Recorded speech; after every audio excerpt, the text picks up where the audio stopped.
Fala, Petri, fala, Jabu. 1h36. Admiro muito o seu trabalho, Jabu. Eu aposto que dá para entender em 30 segundos a pergunta, vamos né? lá. Já fui bem de esquerda já, mas hoje, aos 30 anos, eu sou uma pessoa mais conservadora. E a minha pergunta no sentido de que eu percebo que os comunistas, né, os materialistas históricos, normalmente eles enxergam as coisas por um prisma da dialética, né? Em que toda a sociedade, toda a experiência de comportamento humano pode ser explicado através de duas ou mais entidades que existem, né, que normalmente são as classes sociais, e a relação que elas têm uma sobre a outra na dinâmica de produção, né? E já o pensamento conservador, ele é mais pautado em aspectos metafísicos, né, em buscas de definições abstratas e genéricas como mão invisível, como esses princípios morais de liberdade, de direitos naturais e etc. A minha pergunta é, vocês materialistas e socialistas, vocês negam completamente o método metafísico? Assim, vocês acham que essas verdades abstratas do método metafísico, elas são em alguma medida verdade? Vocês tratam isso como verdade? Boa. Ou é sempre... Deu pra entender. Não, a gente nega as categorias transcendentais metafísicas por uma questão muito clara. Para nós, a matéria vem antes da consciência. Né? Então, é inconcebível para nós, assim, mão invisível. Ou então, as coisas... Existem categorias transcendentais que são relações que acabam transcendendo todos os modos de produção. Ou seja, o que nós acreditamos é o seguinte, é que o comportamento humano e o próprio conceito de liberdade, veja só, o conceito de liberdade, porque os conceitos eles são historicamente construídos. E se eu vejo a liberdade como um conceito, ou seja, algo que vai se realizar no concreto, eu tenho que observar que o conceito de liberdade ele varia ao longo do tempo. E ele varia ao longo e na medida em que as diferentes formas, em que o mundo vai experimentando o maior domínio da técnica, e a partir disso, novos modos de produção vão surgindo, e a partir desses novos modos de produção que surgem, o feudalismo, o capitalismo, o socialismo, novas plasticidades sociais vão sendo construídas a partir do engenho humano, e a partir disso a liberdade vai se realizando, vamos dizer assim, né? Ou seja, vai se realizando a liberdade a partir dessas novas plasticidades que o ser humano vai construindo a partir do seu engenho. Ou seja, nós acreditamos na liberdade, muito pelo contrário. Ou seja, o que o Marx falava que nós temos que dar um salto, ou Engels, né? Do reino da necessidade que nós vivemos hoje, pautado pelo reino da necessidade, que temos que trabalhar, temos que fazer isso, para dar um salto em direção ao reino da liberdade. Ou seja, então, os maiores defensores da liberdade de fato são os comunistas, né?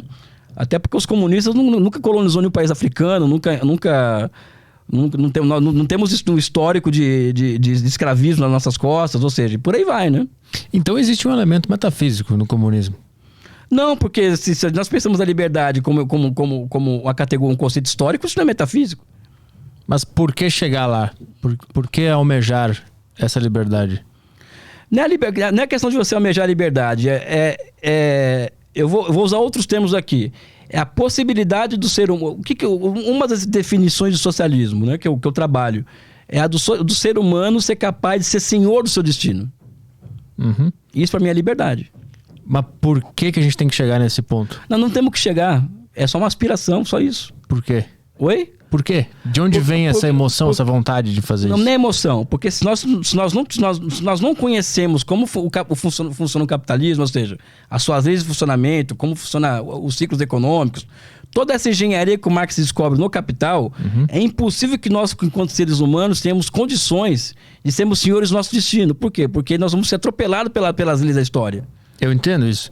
Mas eu ainda tento encontrar uma explicação do porquê que a gente tem que superar esse sistema que faz mal para muitas pessoas para que essas pessoas se tornem senhores do próprio destino. Para mim, eu concordo com isso, mas para mim essa explicação vem de uma metafísica transcendental que eu não consigo explicar por que eu quero essa justiça, por que eu quero a emancipação das pessoas. Mas vamos lá, por que o escravismo tem que ser superado pelo feudalismo? Por exemplo. Porque a gente sente que aquilo é errado. Não. Não? Não, porque a técnica se impôs impôs-se uma contradição entre relações de produção e forças produtivas, ou seja, o arado de boi, quando surge na Germânia, por exemplo, no antigo modo de produção germânico, como Marx falava, aquilo eleva a produtividade do trabalho, então as relações sociais de escravo e senhor de terra passou a ser um entrave ao desenvolvimento disso daqui. Então teve que surgir um outro modo de produção superior que fosse mais harmonioso em relação a essa nova técnica que surgiu. Mas aí que tá, eu vejo essa relação de escravo, ela tem que acabar independentemente do conflito de produção. Não, mas a questão é outra, Petri. Daqui 200 anos, já falei isso acho, em outros lugares, vai ter o seu tataraneto dando aula de economia por aí, ou de sociologia, sei lá, e vai falar o seguinte, 200 anos atrás, uma pessoa no Brasil trabalhava para ganhar R$400 por mês, ela tinha que colocar a força de trabalho dela à disposição do mercado. A cesta básica custava X, ela tinha que ganhar menos 4X para poder ter espaço no mercado de trabalho. Sabe qual vai ser o discurso daqui de 300 anos? Isso é um absurdo. É o mesmo discurso que você tem hoje contra o escravismo. Claro. Entendeu? Ou seja, nós temos que ter um olhar histórico para as coisas. Né? Ou seja, eu não tenho um olhar moral com relação ao modo de produção escravista. Sim. O meu olhar é histórico, ou seja, foi um modo de produção historicamente condicionado e que foi historicamente superado. Assim como deve ser o capitalismo. Mas não é perigoso só ver por essa funcionalidade? Porque se em um momento a história mostrar que é bom ter escravidão, a gente vai apoiar? Não, só pela materialidade do fato? Eu não trabalho com bom e mal, Petri. Eu não trabalho. Elias, não trabalho com esses conceitos de bom, mal, bonito, feio, preto e branco. Então deixa eu refazer a pergunta. Então, se a materialidade dos fatos, da história, da dialética, provar que é interessante ter escravidão, a gente vai defendê-la só por causa da materialidade? Então, não, hoje não tem mais isso. Mas se um dia acontecer... Não vai acontecer. Por isso que eu acho que a luta contra a escravidão, ela também tem uma metafísica transcendental que a gente não consegue captar. A luta contra a escravidão hoje é a luta contra o capitalismo. Exato, eu concordo contigo, mas eu sou contra o capitalismo com Deus comigo, entendeu? Deus sem problema. Contra o capitalismo. Não, Petri, eu não tenho nada contra quem acredita em Deus. Nada contra, muito pelo até queria ter, eu acredito no Corinthians, cara. Cara, eu acredito cara, o Corinthians ele toma ferro no jogo. O time tava ruim pra cacete. Eu tô puto, minha mulher sabe que eu fico, a minha culpa, sabe? E todo domingo eu tô lá de novo, entendeu? Assistindo o jogo, ou seja, eu acredito nessas coisas, entendeu? Sabe? Então eu não tenho que condenar quem acredita de Deus. Eu acredito que o Renato Augusto pode fazer um milagre no último minuto e virar o jogo, sabe? Então não é isso. Eu acho que se você quiser lutar contra a escravidão, primeiro, você tem que lutar contra o maior resquício dela hoje, que é o que o Silvio Almeida chama de racismo estrutural.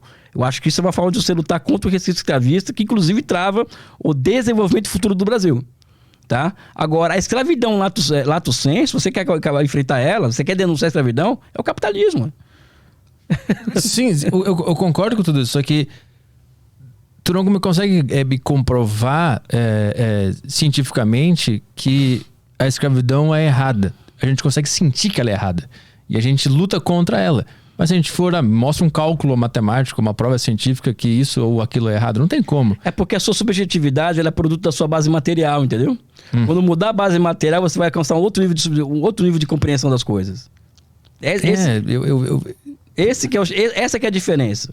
Hoje, por exemplo, você falar que o capitalismo ele é uma escravidão moderna e tal, pô, o cara ganha não sei quanto mil por mês aí.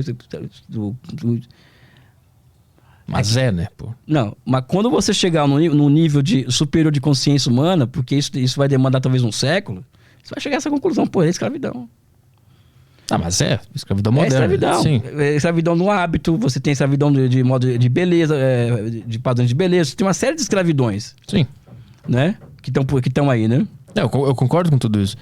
Mas o que me faz me revoltar com isso, ou desejar que isso seja superado, eu vejo que não tem como eu explicar materialmente por quê. Pra mim é metafísico. Não, vai ser...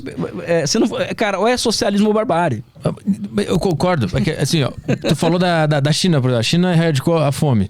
Não existe um valor transcendental metafísico do porquê acabar com a fome? Não existe, assim, tu não consegue explicar por que é justo acabar com a fome. Tu só sente. E esse é um sentimento transcendental, metafísico. Não é metafísico, cara. Sabe por quê? Porque o teu nível de consciência te elevou à condição de não achar natural a fome. Mas então a minha consciência se levou a esse lugar. Exato. Só que você a sua levou, consciência, ela transcendeu a minha realidade. Não, mas é que tá a questão. A sua realidade material, ou seja, o fato, por exemplo, de você ter acesso a livros, a conversar comigo, conversar com outras pessoas, falar com os... te condicionou, vamos dizer assim, ou seja, você se libertou espiritualmente de algumas amarras que te prendiam a uma noção de que a fome era normal, natural, entendeu? Sabe? Então, é a base material. Pois é, mas então se a base material mudar e daqui 100 anos a base material me mostrar que é normal sentir fome e pessoas passarem fome... Não tem volta atrás, meu amigo. Será que não? Não sei. Por isso que é precisa dessa verdade transcendental para, independentemente do material, eu vou sempre achar e concordar que a fome é errada. Eu vou até falar o seguinte, não é que tem volta atrás. As apostasias tendem a fracassar. Ou seja, o Lenin dizia isso depois da derrota da Revolução de 1905, é verdade. Todo o retrocesso, como o Brasil, por exemplo, o Bolsonaro, o Temer, vários retrocessos humanos que nós experimentamos durante várias épocas, todas elas fracassaram. O progresso acabou que se impondo em muitos lugares. O novo acabou que se impondo. Ou seja, o Brasil, por exemplo, 6 anos de Bolsonaro, né, de Temer e Bolsonaro, acabou. Ou seja, não tem como as pessoas querem voltar a um tempo que era tinha picanha e cerveja. A maioria da população sentiu isso. Por quê? Porque as pessoas sentiram, a maioria da população, sabe, que o Brasil sofreu um grande retrocesso civilizacional. E que é intolerável. Que isso levou, por exemplo, o Lula a colocar desde a gente de direita até a esquerda numa frente ampla. Porque essas pessoas acreditavam que nós sofremos um retrocesso civilizacional. Entendeu? Ou seja, as apostasias, ou seja, as voltas atrás, as contra-revoluções, elas sendo um fracasso. Né? É que voltar atrás é um conceito nosso, né? Sim. Enfim, acho que você entendeu o que eu quis dizer. Eu entendi. Eu sou otimista, ou seja, em relação à humanidade, né? Eu vendo de fora, entrevistando comunistas, vendo documentários, conversando contigo, eu vejo que tem muito de valores metafísicos e transcendentais em vocês, de bondade, de coisas que tu não pode explicar por que é justo que aconteça. Não é bondade, é... Justiça. Não, é a justiça histórica, como eu disse aqui. Exato, mas a justiça não é um valor transcendental? Me explica por que as coisas têm que ser justas. Eu acho que existe, por exemplo, a ética e a moral, né? Sabe? Existem valores, por exemplo, não matar o próximo. Isso transcende todas as sociedades. Isso pode ser, isso é um idealismo filosófico, é uma coisa que transcende, pode ser. Entendeu? Mas é fato, né? Eu não sei se eu respondi sua questão aqui. Então, existem valores e ética em relações, nas relações humanas, que perduram, que independem do modo de produção. Que não são baseadas na materialidade. Sim, né? exatamente. Exatamente isso. Mas que transcendem. Exato. Ou seja, ele está falando... acho que virou meio sexo dos anjos aqui, mas tudo bem.